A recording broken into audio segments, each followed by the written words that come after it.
వెండికొండ ఇలవేల్పుడు వెండితెర మీద తాండవం ఆడబోతున్నాడా? అడ్డంకులు దాటి నీలకంఠుడిలా విజృంభించబోతున్నాడు బాలయ్య. అడుగు ఆలస్యమైన విజయం తథ్యం.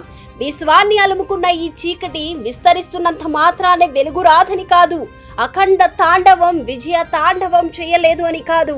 చీకటి వస్తుంది, కానీ చీకటిని చీల్చుకుంటూ వెలుగు తప్పక వస్తుంది. చీకట్లు తొలగిపోయాయి. 11వ తేదీ అదే చీకటిలో అఖండ తాండవం, రుద్ర తాండవం చేయడానికి సిద్ధమయ్యాడు బాలయ్య.